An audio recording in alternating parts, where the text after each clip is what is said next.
Halo, selamat pagi anak-anakku kelas 6.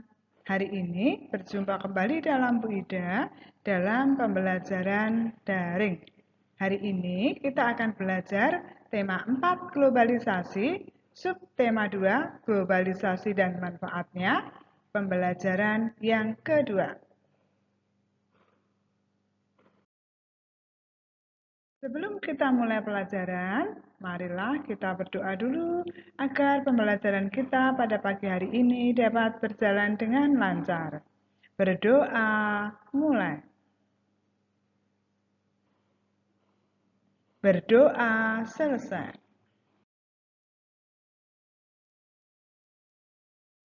Anak-anakku yang terkasih, kalian siapkan dulu buku tema 4-nya sebelum kita mulai pembelajaran yang kedua hari ini.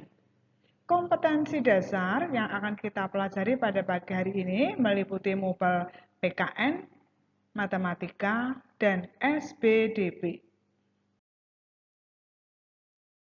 Tujuan pembelajaran kita pada pagi hari ini adalah yang pertama, siswa mampu mengidentifikasi pentingnya sikap kerja keras dalam keberagaman ekonomi dengan benar. Yang kedua, siswa mampu menuliskan potensi dan usaha yang perlu dilakukan terkait dengan keberagaman ekonomi dengan terperinci.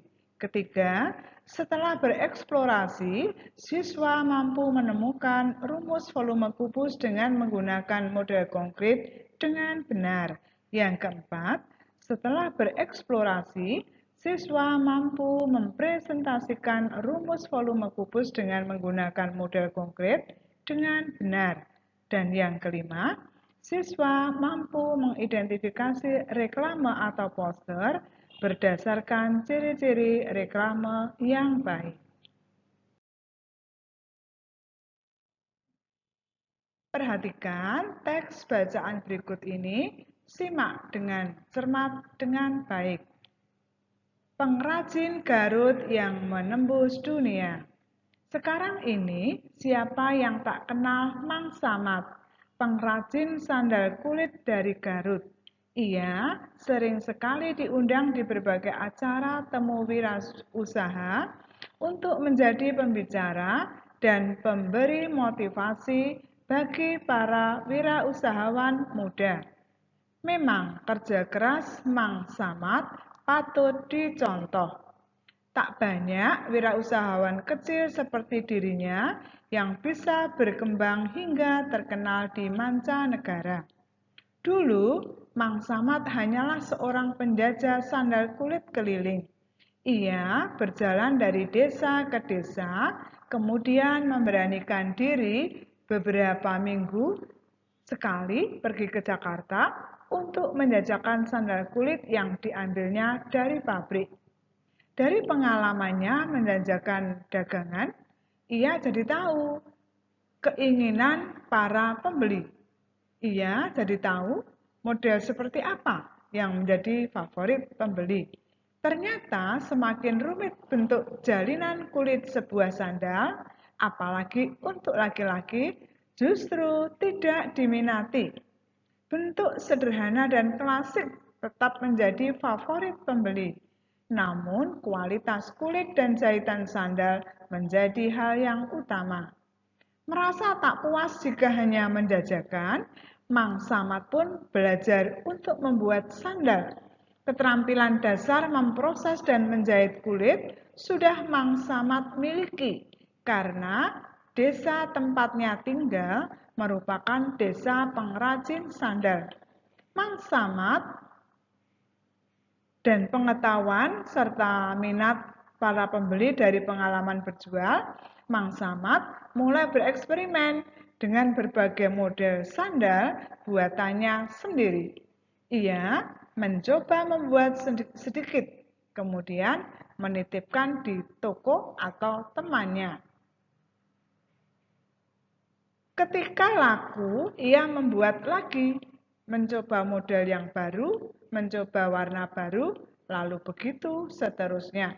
Hingga satu saat ia tidak bisa lagi memenuhi permintaan dan tenaganya sendiri. Maka mulailah Mang Samad mencari pegawai yang bisa membantunya. Dari 1-2 pegawai, sekarang sudah lebih dari 10 pegawai yang bekerja membantunya. Ia tak pernah jauh-jauh mencari pegawai, hanya dari orang-orang dekat di lingkungan tempat tinggalnya. Ia ingin memajukan usaha, ia ingin kemajuan usahanya dirasakan juga oleh lingkungan orang-orang terdekat dengan usahanya. Semakin maju juga tingkat penghidupan pegawai yang bekerja membantunya. Mang Samad tidak saja menaikkan taraf hidup, tetapi juga membantu memajukan taraf hidup masyarakat yang ada di sekitarnya dan juga memperluas keterampilannya dengan belajar membuat pola sandal.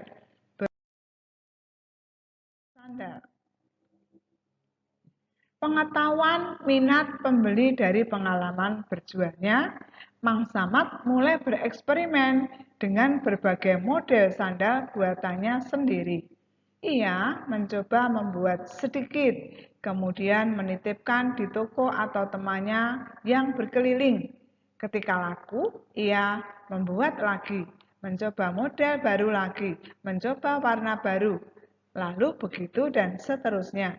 Hingga suatu saat ia tidak bisa lagi memenuhi permintaan pembeli dengan tenaganya sendiri. Maka mulailah Mang Samad mencari pegawai yang bisa membantunya. Dari 1-2 pegawai, sekarang sudah lebih dari 10 pegawai yang bekerja membantunya. Ia tak pernah jauh-jauh mencari pegawai, hanya dari orang-orang dekat di lingkungan tempat tinggalnya. Ia ingin kemajuan usahanya dirasakan juga oleh lingkungan terdekatnya. Semakin maju usahanya, semakin maju juga tingkat penghidupannya. Pegawai yang bekerja membantunya. Mang Samad tidak saja menaikkan taraf hidupnya, tetapi juga membantu memajukan taraf hidup masyarakat di lingkungannya. Belajar yang tak pernah henti membuat usaha yang dirintis Mang Samad terus berkembang. Berbeda dengan produk sandal Garut yang model dan bahannya tak berubah dari waktu ke waktu. Mang Samad sering memperhatikan model sandal di majalah dan model sandal merek luar negeri yang dijual di toko. Ia pun secara berkala mengeluarkan model baru. Walaupun model yang dibuatnya sederhana, ia selalu menggunakan bahan yang terbaik serta teknik jahitan yang kuat. Dengan demikian, sandal buatannya tahan lama. Suatu ketika datang kesempatan bagi wirausahawan kecil di Garut untuk ikut memperkenalkan produk khasnya di sebuah pameran produk karya Indonesia di Jakarta. Mang Samad berusaha keras untuk ikut dalam pameran ini. Ia bahkan mencari informasi bagaimana membuat brosur produk yang menarik. Ia juga bekerja sama dengan temannya yang pandai bertukang untuk membuat tampilan area pamer yang berbeda. Ternyata usaha Mang Samad tidak sia-sia. Brosur produk yang informatif, area pamer yang menarik, serta kualitas produk yang baik membuat stand sandal kulit Mang Samad ramai didatangi pengunjung pameran. Tidak hanya sandal yang dijualnya laris manis, Mang Samad juga didekati oleh beberapa importer dari luar negeri yang tertarik dengan produknya. Hanya dari satu pameran, produk Mang Samad sudah dikenal oleh banyak kalangan. Sekarang produk sandal buatannya sudah menembus ke pasar mancanegara. Model yang sederhana dengan kualitas bahan dan jahitan yang baik membuat sandal buatannya disukai banyak kalangan di luar negeri. Tidak hanya membawa kebanggaan bagi dirinya, bagi keluarganya, atau pekerjanya. Produk sandal kulit buatan Mang Samad dari Garut membuat Indonesia makin dikenal, membuat Indonesia makin bangga dengan kerja keras anak negerinya. Sandal kulit Garut dapat mengharumkan nama Indonesia dan turut memajukan perekonomian bangsa. Nah, anak-anakku baru saja menyimak teks bacaan tadi dengan cermat. Sekarang berdasarkan teks di atas, anak-anak bisa menjawab pertanyaan-pertanyaan di bawah ini. Yang pertama, siapakah Mang Samad itu? Yang kedua, bagaimana Mang Samad mengawali usahanya? Yang ketiga, bagaimana Mang Samad mengembangkan usahanya? Yang keempat, keberhasilan apa yang sudah dicapai oleh Mang Samad? Yang kelima, keterampilan apa yang dimiliki oleh Mang Samad? Dan yang keenam, sikap apa yang dimiliki oleh Mang Samad? Jelaskan. Yang ketujuh, apa dampak dari keberhasilan usaha Mang Samad bagi diri Mang Samad? Yang Mang Samad sendiri. Yang berikutnya adalah anak-anak dapat menjawab pertanyaan-pertanyaan Bu Ida tadi di dalam buku tugas. Silakan ditulis pertanyaannya, kemudian jawab ada di bawahnya dan dikirim ke Bu Ida. Di era globalisasi seperti sekarang, setiap orang harus terus meningkatkan potensinya supaya ia terus bisa bersaing secara sehat. Siapkah kamu menghadapi era globalisasi? Nah, sekarang tugas anak-anak ini sudah ada di dalam buku tema, menulis potensi apa yang aku miliki, potensi yang perlu aku kembangkan, usaha untuk mengembangkan diri. Misalnya saja, potensi yang aku miliki, aku pandai melukis. Nah, potensi yang perlu aku kembangkan. Nah, potensi belajar, berlatih, melukis dengan baik. Usaha untuk mengembangkan diri, selain banyak berlatih, misalnya dengan kursus, dengan belajar pada orang yang lebih pandai, orang yang lebih mengetahui tentang seluk-beluk melukis, dan lain sebagainya. Misalnya lagi potensi yang aku miliki adalah suara yang bagus. Nah, potensi yang perlu aku kembangkan bernyanyi. Usaha untuk mengembangkan diri, aku banyak berlatih bernyanyi dan lain sebagainya. Silakan anak-anak nanti melihat sendiri potensi yang ada di dalam diri anak-anak sendiri. Tulis di dalam buku tugas dan dikirim ke Bu Ida.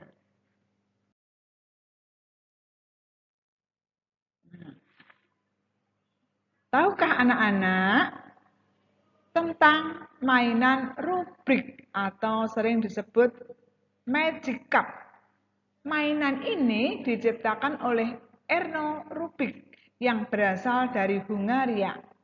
Mainan ini sudah dikenal di seluruh dunia, termasuk Indonesia. Dengan kemudahan di era globalisasi saat ini, kita bisa dengan mudah mendapatkannya di toko mainan.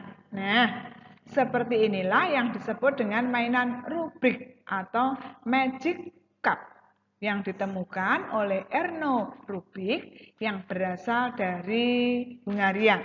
Mungkin anak-anak pernah mencoba ya bermain rubrik seperti ini. Sekarang di toko-toko sudah banyak dijual. Silakan anak-anak belajar mencoba bermain kotak rubik.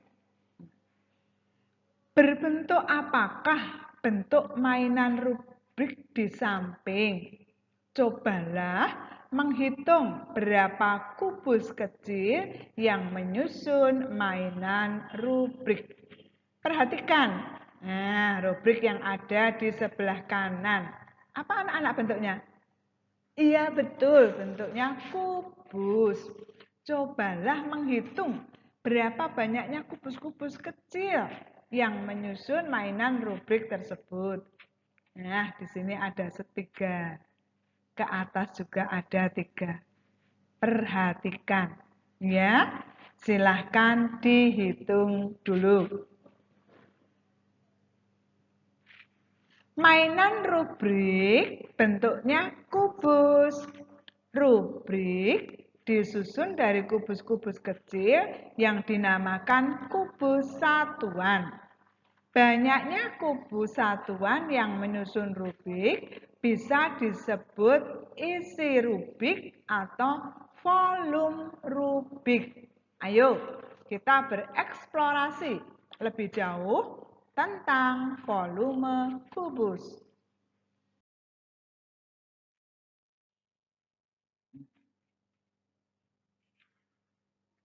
Perhatikan pola di bawah ini.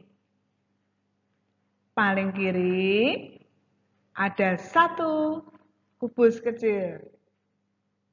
Yang di tengah ada berapa? Betul, 8 kubus kecil. Terus, berapa yang di sebelah kanan? Iya, ada kubus satuan dengan panjang 1 satuan. Perhatikan yang paling kiri.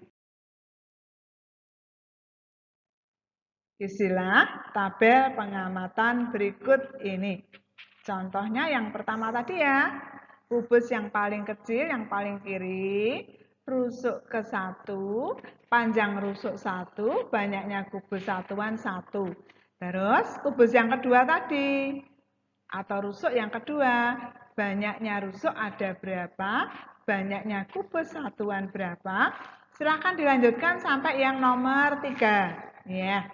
Silahkan diisi, nanti bisa belajar kelompok dengan teman-teman sehingga anak-anak bisa menemukan berapakah banyaknya kubus satuan pada gambar yang ke.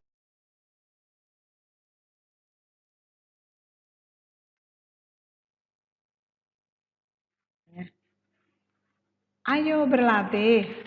Nah, anak-anak perhatikan. Nah, gambar kubus yang ada di layar PPT. Pertama, hitunglah volume kubus pada gambar berikut ini. Untuk gambar A diketahui panjang sisi-sisinya 3. Silahkan anak-anak menghitung volume kubusnya. Sedangkan untuk gambar B, volume kubusnya bisa dihitung dari kubus-kubus kecil yang menyusun menjadi sebuah kubus besar.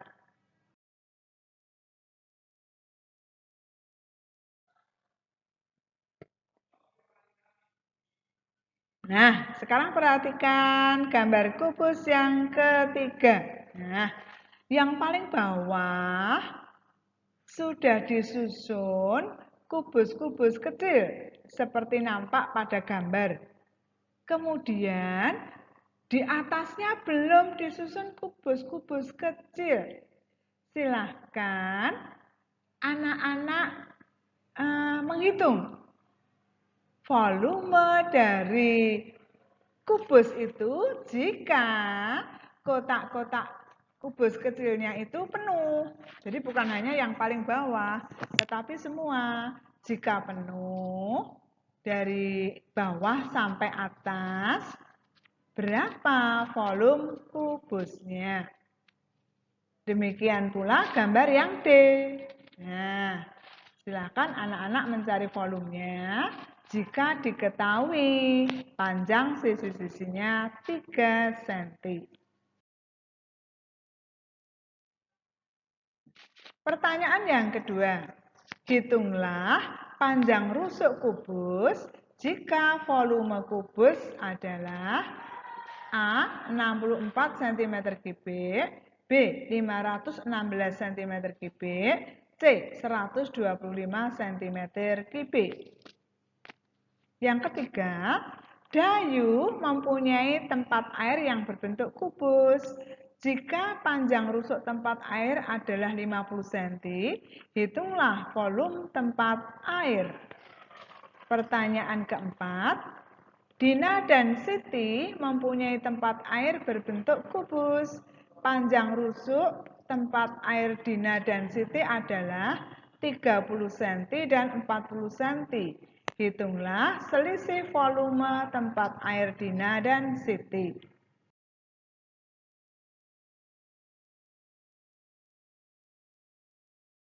Anak-anakku, silahkan kalian mengerjakan tugas matematika tadi secara kelompok. Mengerjakannya di dalam buku tugas yang rapi dan dikirim ke Bu Ida. Ayo berkreasi. Ambillah postermu tentang budaya tempat tinggalmu yang sudah kamu buat pada pertemuan sebelumnya. Presentasikan postermu. Mintalah satu temanmu di grup kelas untuk memberikan pendapat tentang postermu. Temanmu bisa menuliskan pada tabel di bawah ini. Nah, silakan anak-anak menyiapkan dulu poster yang sudah pernah dibuat, kemudian dipresentasikan. Nanti teman dari kelompok yang lain menuliskan pendapatnya tentang poster yang sudah dibuat oleh kelompokmu dengan cara mengisi tabel di bawah ini. Apakah slogan mudah dimengerti? Dijawab ya atau tidak. Apakah bahasa yang digunakan sudah baik dan mudah dimengerti? Silakan diisi. Kalau sudah ya ditulis sudah. Apakah ilustrasinya menarik dan mudah diingat? Kalau menarik ya ditulis menarik. Kalau mudah diingat ya ditulis mudah diingat. Apakah tata letak dan tulisannya sudah baik? Kalau sudah baik ditulis ya sudah baik tata letak dan tulisannya. Anak-anakku yang terkasih, sebelum kita mengakhiri pembelajaran, mari kita merefleksikan diri kita masing-masing dari apa yang telah kita pelajari pada hari ini. Apa yang bisa kita contoh dari cerita Mang Samad? Nah, mari kita bersikap adil dan tidak membeda-bedakan teman. Setelah belajar hari ini, silakan anak-anak mengembangkan sikap menghargai dan suka bekerja keras seperti yang telah dilakukan Mang Samad sehingga dia berhasil dan sukses dalam usahanya.